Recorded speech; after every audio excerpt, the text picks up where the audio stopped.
كتب عليكم القتال وهو كره لكم وعسى أن تكرهوا شيئا وهو خير لكم وعسى أن تحبوا شيئا وهو شر لكم والله يعلم وأنتم لا تعلمون يسألونك عن الشهر الحرام قتال فيه قل قتال فيه كبير وصد عن سبيل الله وكفر به والمسجد الحرام وإخراج أهله منه أكبر عند الله والفتنة أكبر من القتل ولا يزالون يقاتلونكم حتى يردوكم عن دينكم إن استطاعوا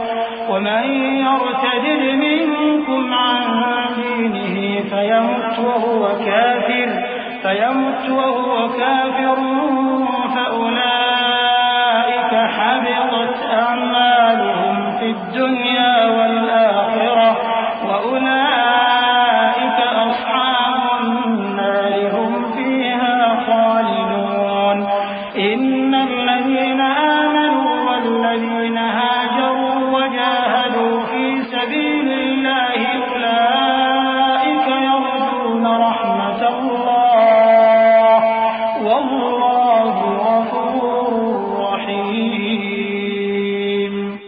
مسلمانوں، تم پر اللہ کے رستے میں لڑنا فرض کر دیا گیا ہے اور وہ تمہیں ناگوار تو ہوگا، مگر عجب نہیں کہ ایک چیز تم کو بری لگے اور وہ تمہارے حق میں بھلی ہو، اور عجب نہیں کہ ایک چیز تم کو بھلی لگے اور وہ تمہارے لیے مضر ہو، اور ان باتوں کو اللہ ہی بہتر جانتا ہے اور تم نہیں جانتے. اے پیغمبر، لوگ تم سے عزت والے مہینوں میں لڑائی کرنے کے بارے میں دریافت کرتے ہیں، کہہ دو کہ ان میں لڑنا بڑا گناہ ہے، اور اللہ کی راہ سے روکنا اور اس سے کفر کرنا اور مسجد حرام یعنی خانہ کعبہ میں جانے سے بند کرنا اور اہل مسجد کو اس میں سے نکال دینا جو یہ کفار کرتے ہیں، اللہ کے نزدیک اس سے بھی زیادہ گناہ ہے، اور فتنہ انگیزی خون ریزی سے بھی بڑھ کر ہے. اور یہ لوگ ہمیشہ تم سے لڑتے رہیں گے یہاں تک کہ اگر مقدور رکھیں تو تم کو تمہارے دین سے پھیر دے، اور جو کوئی تم میں سے اپنے دین سے پھر کر کافر ہو جائے گا اور کافر ہی مرے گا تو ایسے لوگوں کے اعمال دنیا اور آخرت دونوں میں برباد ہو جائیں گے، اور یہی لوگ دوزخ میں جانے والے ہیں جس میں ہمیشہ رہیں گے. جو لوگ ایمان لائے اور اللہ کے لیے وطن چھوڑ گئے اور کفار سے جنگ کرتے رہے وہی اللہ کی رحمت کے امیدوار ہیں، اور اللہ بخشنے والا ہے، رحمت کرنے والا ہے.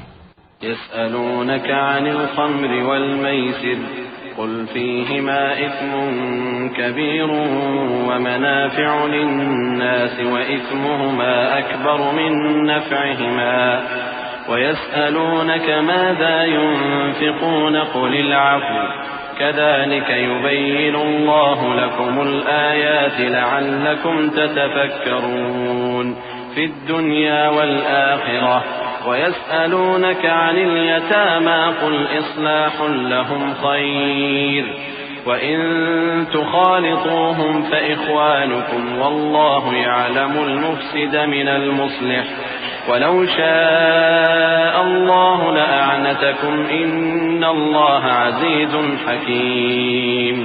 اے پیغمبر، لوگ تم سے شراب اور جوئے کا حکم دریافت کرتے ہیں، کہہ دو کہ ان میں گناہ بڑے ہیں اور لوگوں کے لیے کچھ فائدے بھی ہیں، مگر ان کے گناہ فائدوں سے کہیں زیادہ ہیں.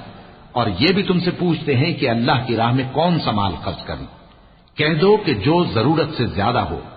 اس طرح اللہ تمہارے لیے اپنے احکام کھول کھول کر بیان فرماتا ہے تاکہ تم سوچو، یعنی دنیا اور آخرت کی باتوں میں غور کرو. اور تم سے یتیموں کے بارے میں بھی دریافت کرتے ہیں، کہہ دو کہ ان کی حالت کی اصلاح بہت اچھا کام ہے، اور اگر تم ان سے مل جل کر رہنا یعنی خرچ اکٹھا رکھنا چاہو تو وہ تمہارے بھائی ہیں، اور اللہ خوب جانتا ہے کہ خرابی کرنے والا کون ہے اور اصلاح کرنے والا کون. اور اگر اللہ چاہتا تو تم کو تکلیف میں ڈال دیتا، بے شک اللہ غالب ہے، حکمت والا ہے. ولا تنكحوا المشركات حتى يؤمن ولأمة مؤمنة خير من مشركة ولو أعجبتكم ولا تنكحوا المشركين حتى يؤمنوا ولعبد مؤمن خير من مشرك ولو أعجبكم أولئك يدعون إلى النار والله يدعو إلى الجنة والمغفرة بإذنه ويبين آياته للناس لعلهم يتذكرون ويسألونك عن المحيض قل هو أذى فاعتزلوا النساء في المحيض ولا تقربوهن حتى يطهرن فإذا تطهرن فأتوهن من حيث أمركم الله إن الله يحب التوابين ويحب المتطهرين. اور مومنوں مشرک عورتوں سے جب تک وہ ایمان نہ لائیں نکاح نہ کرنا، کیونکہ مشرک عورت خواہ تم کو کیسی ہی بھلی لگے اس سے مومن لونڈی بہتر ہے. اور اسی طرح مشرک مرد جب تک ایمان نہ لائیں مومن عورتوں کو ان کی زوجیت میں نہ دینا، کیونکہ مشرک مرد سے خواہ وہ تم کو کیسا ہی بھلا لگے مومن غلام بہتر ہے. یہ مشرک لوگوں کو دوزخ کی طرف بلاتے ہیں اور اللہ اپنی مہربانی سے بہشت اور بخشش کی طرف بلاتا ہے اور اپنے حکم لوگوں سے کھول کھول کر بیان کرتا ہے تاکہ نصیحت حاصل کریں. اور تم سے حیض کے بارے میں دریافت کرتے ہیں، کہہ دو وہ تو نجاست ہے، سو ایام حیض میں عورتوں سے کنارہ کش رہو اور جب تک وہ پاک نہ ہو جائیں ان سے مقاربت نہ کرو. ہاں جب وہ پاک ہو جائیں تو جس طریق سے اللہ نے تمہیں ارشاد فرمایا ہے ان کے پاس جاؤ. کچھ شک نہیں کہ اللہ توبہ کرنے والوں اور پاک صاف رہنے والوں کو دوست رکھتا ہے. نساؤكم حرث لكم فأتوا حرثكم أنا شئتم وقدموا لأنفسكم واتقوا الله واعلموا أنكم ملاقوه وبشر المؤمنين. ولا تجعلوا الله عرضة لأيمانكم أن تبروا وتتقوا وتصلحوا بين الناس والله سميع عليم. لا يؤاخذكم الله باللغو في أيمانكم ولكن يؤاخذكم بما كسبت قلوبكم والله غفور حليم. تمہاری عورتیں تمہاری کھیتی ہیں تو اپنی کھیتی میں جس طرح چاہو جاؤ اور اپنے لیے نیک عمل آگے بھیجو اور اللہ سے ڈرتے رہو اور جان رکھو کہ ایک دن تمہیں اس کے روبرو حاضر ہونا ہے. اور اے پیغمبر ایمان والوں کو بشارت سنا دو اور اللہ کے نام کو اس بات کا ہیلا نہ بنانا کہ اس کی قسمیں کھا کھا کر سلوک کرنے اور پرہیزگاری کرنے اور لوگوں میں صلح و سازگاری کرانے سے رک جاؤ. اور اللہ سب کچھ سنتا ہے جانتا ہے.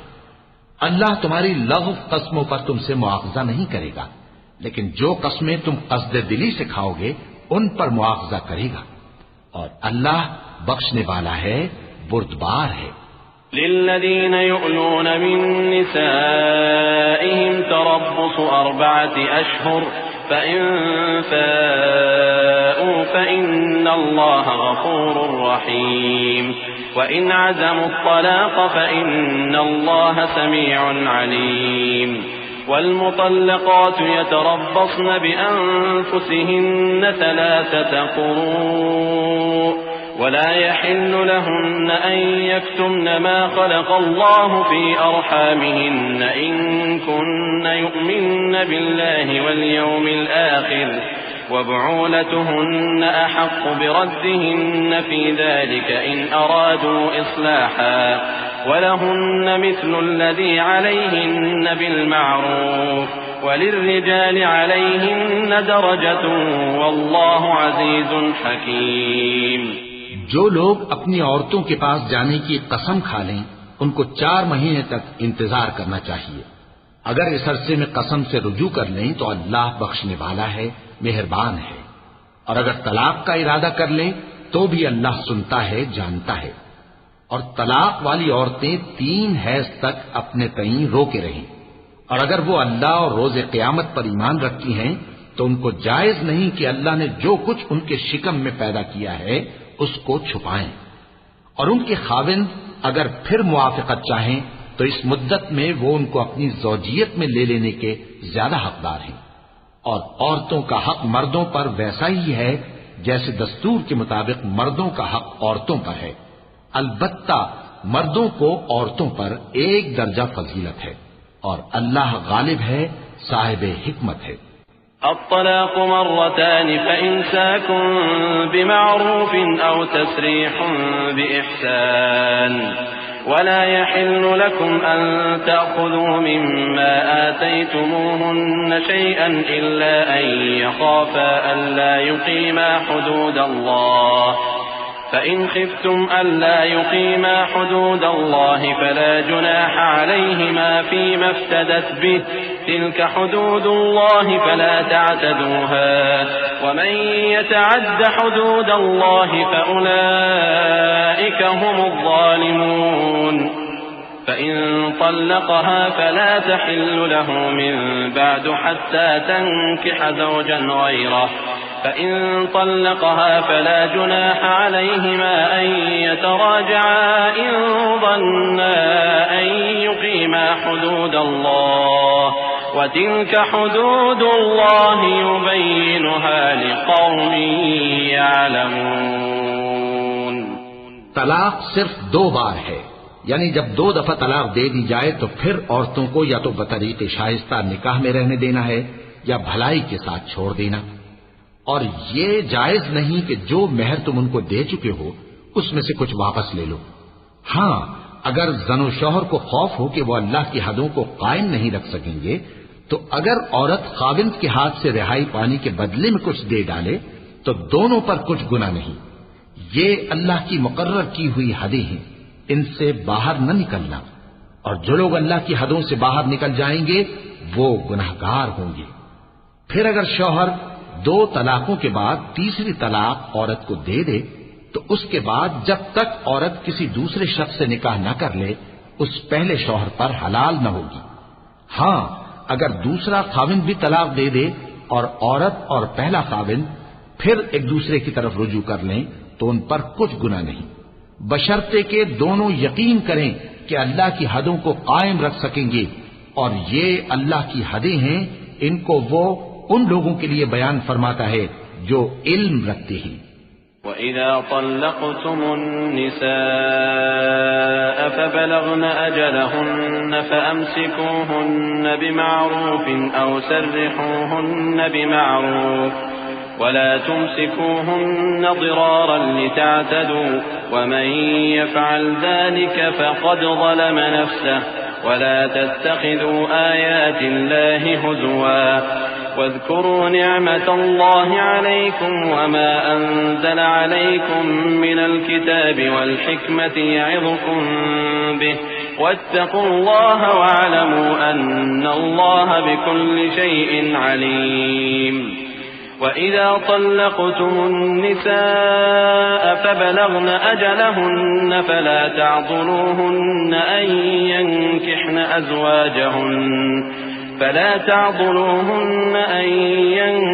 أزواجهن إذا تراضوا بينهم بالمعروف ذلك يوعظ به من كان منكم يؤمن بالله واليوم الآخر ذلكم أزكى لكم وأطهر والله يعلم وأنتم لا تعلمون۔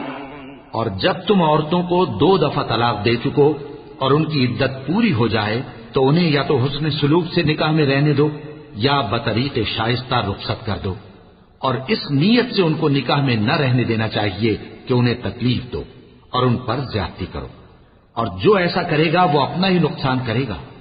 اور اللہ کے احکام کو ہنسی اور کھیل نہ بناؤ، اور اللہ نے تم کو جو نعمتیں بخشی ہیں اور تم پر جو کتاب اور دانائی کی باتیں نازل کی ہیں جن سے وہ تمہیں نصیحت فرماتا ہے ان کو یاد کرو، اور اللہ سے ڈرتے رہو، اور جان رکھو کہ اللہ ہر چیز سے واقف ہے۔ اور جب تم عورتوں کو طلاق دے چکو اور ان کی عدت پوری ہو جائے تو ان کو اپنے شوہروں کے ساتھ جب وہ آپس میں جائز طور پر راضی ہو جائیں نکاح کرنے سے مت روکو، اس حکم سے اس شخص کو نصیحت کی جاتی ہے جو تم میں اللہ اور روز آخر پر یقین رکھتا ہے. یہ تمہارے لیے نہایت خوب اور بہت پاکیزگی کی بات ہے، اور اللہ جانتا ہے اور تم نہیں جانتے. والوالدات يرضعن أولادهن حولين كاملين لمن أراد أن يتم الرضاعة وعلى المولود له رزقهن وكسوتهن بالمعروف لا تكلف نفس إلا وسعها لا تضار والدة بولدها ولا مولود له بولده وعلى الوارث مثل ذلك فإن أرادا فصالا عن تراض منهما وتشاور فلا جناح عليهما وإن أردتم أن تسترضعوا أولادكم فلا جناح عليكم إذا سلمتم ما آتيتم بالمعروف واتقوا الله واعلموا أن الله بما تعملون بصير. اور مائیں اپنے بچوں کو پورے 2 سال دودھ پلائیں. یہ حکم اس شخص کے لیے ہے جو پوری مدت تک دودھ پلوانا چاہے، اور دودھ پلانے والی ماؤں کا کھانا اور کپڑا دستور کے مطابق باپ کے ذمے ہوگا. کسی شخص کو اس کی طاقت سے زیادہ تکلیف نہیں دی جاتی. تو یاد رکھو کہ نہ تو ماں کو اس کے بچے کے سبب نقصان پہنچایا جائے اور نہ باپ کو اس کی اولاد کی وجہ سے نقصان پہنچایا جائے. اور اسی طرح نان و نفقہ بچے کے وارث کے ذمے ہے. اور اگر دونوں یعنی ماں باپ آپس کی رضامندی اور صلاح سے بچے کا دودھ چھڑانا چاہیں تو ان پر کچھ گناہ نہیں.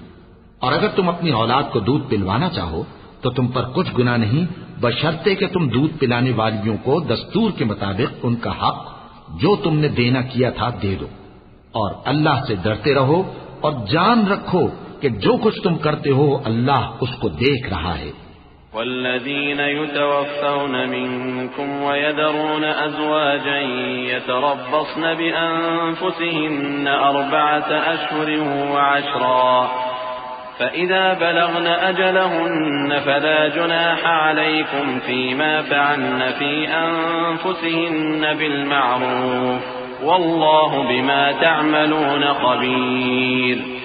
ولا جناح عليكم فيما عرضتم به من خطبة النساء أو أكننتم في أنفسكم علم الله أنكم ستذكرونهن ولكن لا تواعدوهن سرا إلا أن تقولوا قولا معروفا ولا تعزموا عقدة النكاح حتى يبلغ الكتاب أجله واعلموا أن الله يعلم ما في أنفسكم فاحذروه واعلموا أن الله غفور حليم.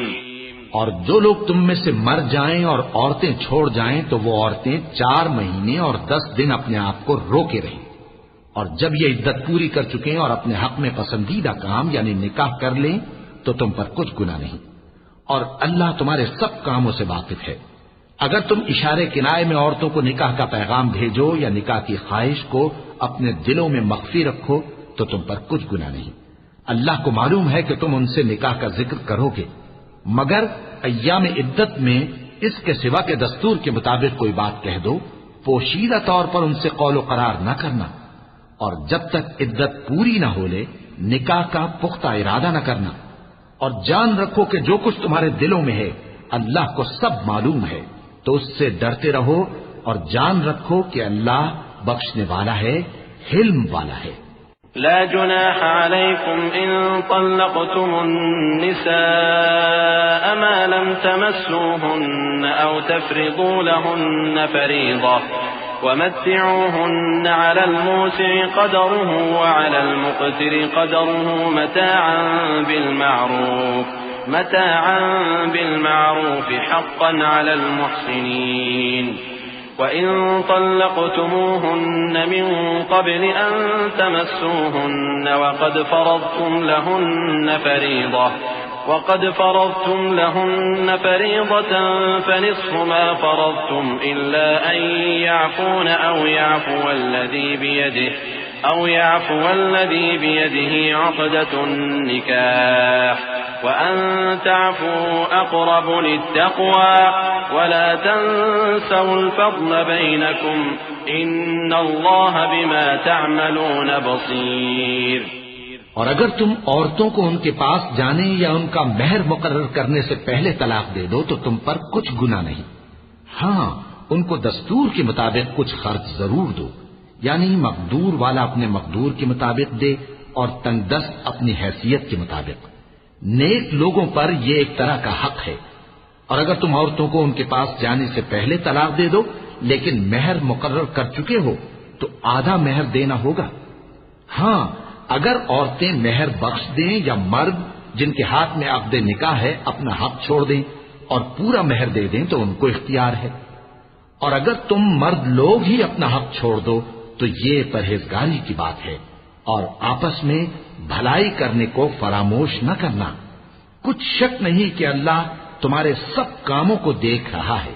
حافظوا على الصلوات والصلاة الوسطى وقوموا لله قانتين فإن خفتم فرجالا أو ركبانا فإذا أمنتم فاذكروا الله كما علمكم ما لم تكونوا تعلمون والذين يتوفون منكم ويذرون أزواجا وصية لأزواجهم متاعا إلى الحول غير إخراج فإن خرجن فلا جناح عليكم فيما فعلن في أنفسهن من معروف والله عزيز حكيم وللمطلقات متاع بالمعروف حقا على المتقين كذلك يبين الله لكم آياته لعلكم تعقلون۔ مسلمانوں، سب نمازیں خصوصاً بیچ کی نماز یعنی نماز عصر پورے اہتمام کے ساتھ ادا کرتے رہو اور اللہ کے آگے ادب سے کھڑے رہا کرو۔ پھر اگر تم خوف کی حالت میں ہو تو پیادے یا سوار جس حال میں ہو نماز پڑھ لو۔ پھر جب امن و اطمینان ہو جائے تو جس طریق سے اللہ نے تم کو سکھایا ہے جو تم پہلے نہیں جانتے تھے اللہ کو یاد کرو۔ اور جو لوگ تم میں سے مر جائیں اور عورتیں چھوڑ جائیں وہ اپنی عورتوں کے حق میں وصیت کر جائیں کہ ان کو 1 سال تک خرچ دیا جائے اور گھر سے نہ نکالی جائیں۔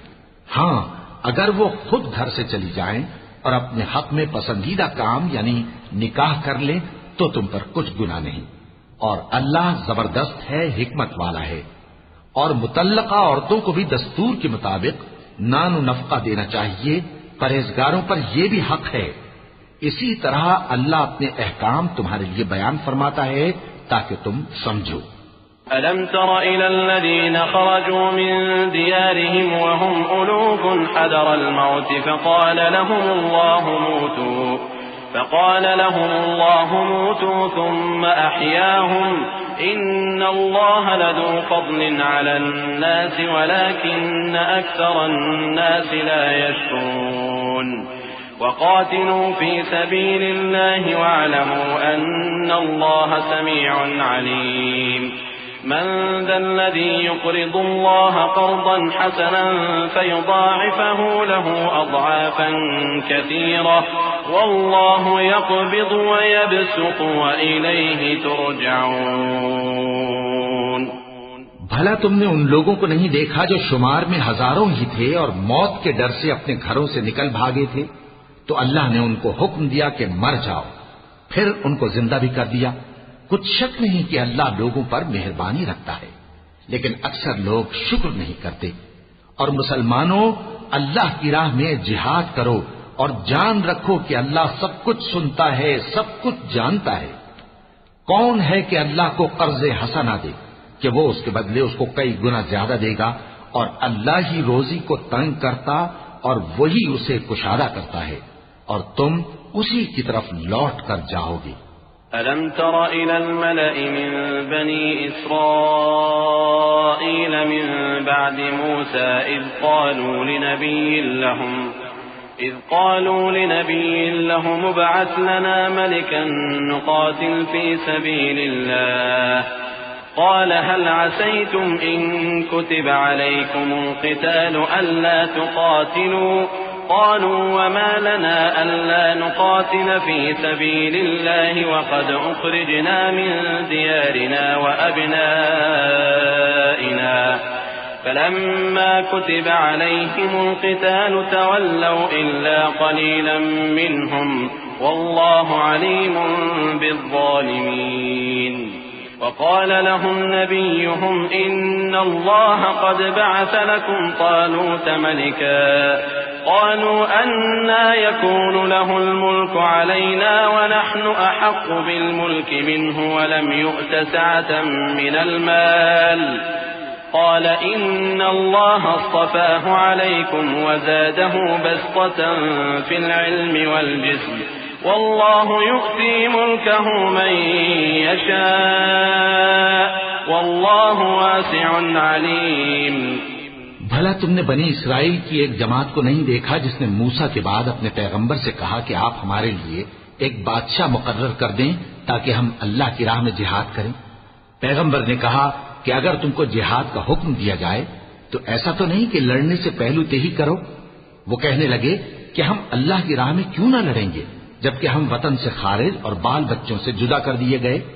پھر جب ان کو جہاد کا حکم دیا گیا تو چند اشخاص کے سوا سب پھر گئے اور اللہ ظالموں سے خوب واقف ہے. اور پیغمبر نے ان سے یہ بھی کہا کہ اللہ نے تم پر طالوت کو بادشاہ مقرر فرمایا ہے. وہ بولے کہ اسے ہم پر بادشاہی کا حق کیوں کر ہو سکتا ہے؟ اس سے بڑھ کر بادشاہی کے مستحق تو ہم ہیں اور اس کے پاس تو بہت سی دولت بھی نہیں. پیغمبر نے کہا کہ اللہ نے اس کو تم پر فضیلت دی ہے اور بادشاہی کے لیے منتخب فرمایا ہے. اس نے اسے علم بھی بہت سا بخشا ہے اور تن و توش بھی بڑا عطا کیا ہے. اور اللہ کو اختیار ہے جسے چاہے بادشاہی بخشے. وہ بڑا کشائش والا ہے، دانا ہے.